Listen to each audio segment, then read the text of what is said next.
Saudações a todos e todas.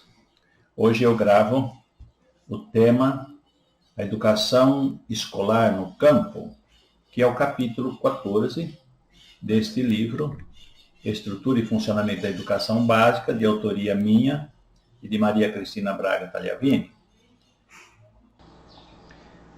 O tema da educação no campo destina-se às disciplinas de política, organização e gestão da educação básica, conhecida também como estrutura e funcionamento da educação básica.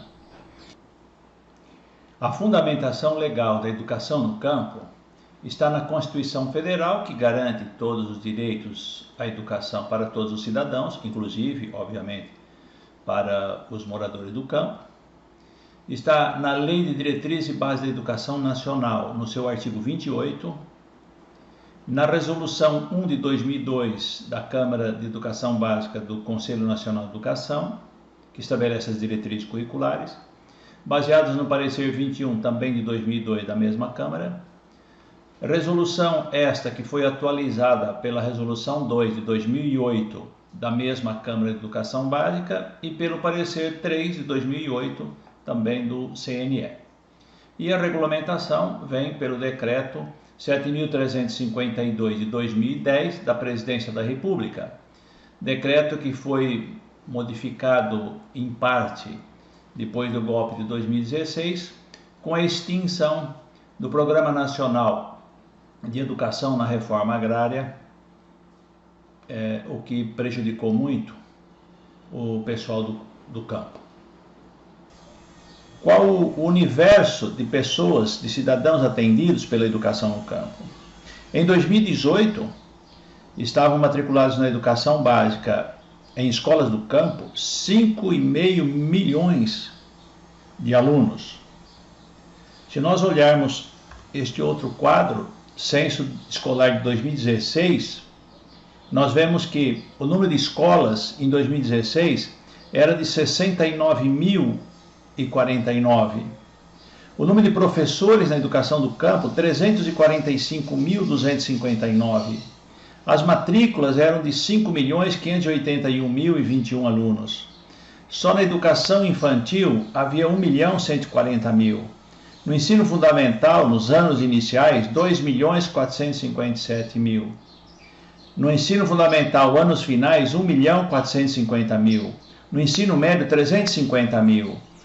Na educação profissional, 112.000. E na educação de jovens e adultos, 375.000. Portanto, é um universo bastante significativo e que temos que dar muita atenção. Em 1940, havia 28 milhões de brasileiros na zona rural e apenas 12 milhões na zona urbana. Em 2010, nós temos uma inversão completa desta proporção. 161 milhões de brasileiros na zona urbana e 30 milhões na zona rural. Portanto, de 1940 a 2010, é um profundo, acentuado e crescente êxodo rural. No entanto, temos que considerar que ainda são cerca de 30 milhões de brasileiros na zona rural e que têm direito à educação, porque a educação é direito de todos. A LDB, no seu artigo 28, diz que a educação no campo deve se adequar à realidade. Que realidade? De conteúdos curriculares e metodologia apropriados para a educação no campo. Uma organização escolar própria que respeite as suas peculiaridades e também adequação ao trabalho rural, principalmente em relação ao calendário escolar, que deve respeitar o ritmo do trabalho no campo.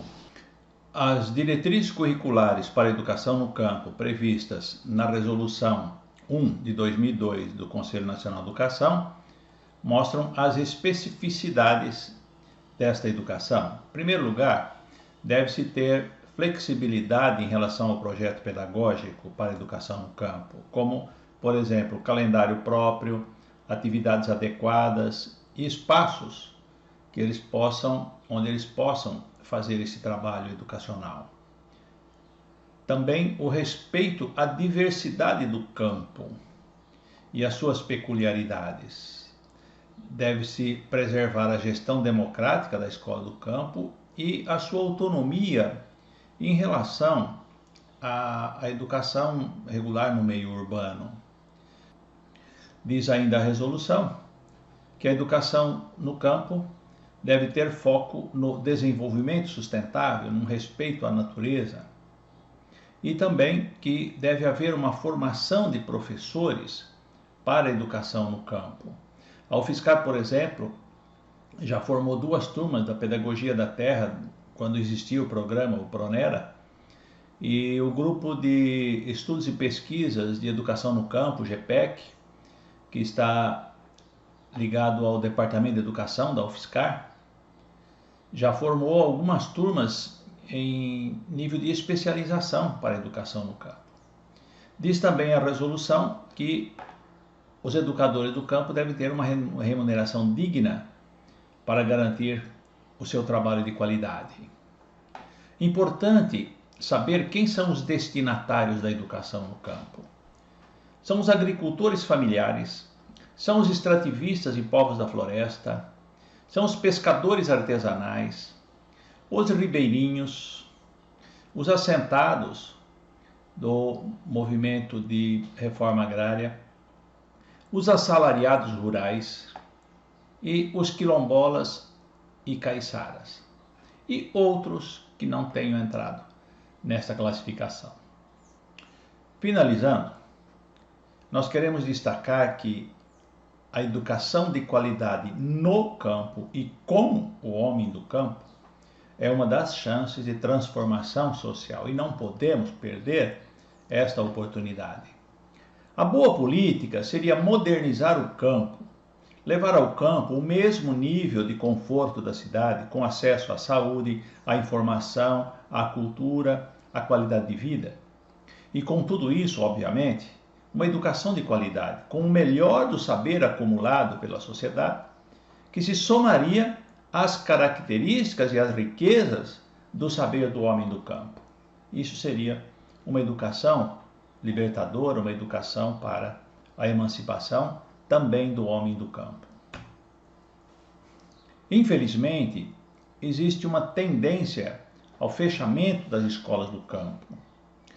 A Lei 12.960 de 2014 alterou a LDB para que se tomasse muito mais cuidado em relação a esse fechamento, dizendo o seguinte no seu parágrafo único do artigo 28. Foi acrescentado ao artigo 28 da LDB esse parágrafo único.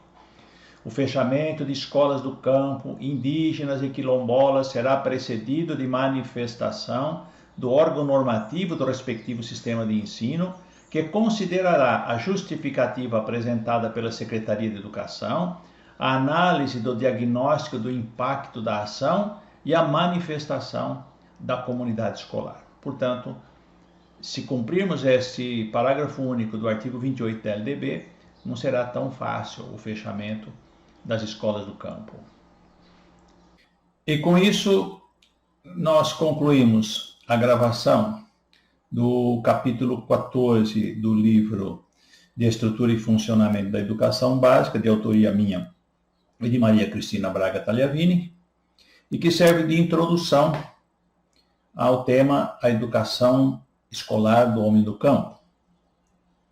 Este e os outros vídeos estão disponíveis no meu canal no YouTube, no endereço www.educardireito.com.br.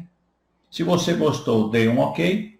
Inscreva-se no canal, pois isso nos ajuda muito no nosso trabalho e nas nossas gravações no YouTube.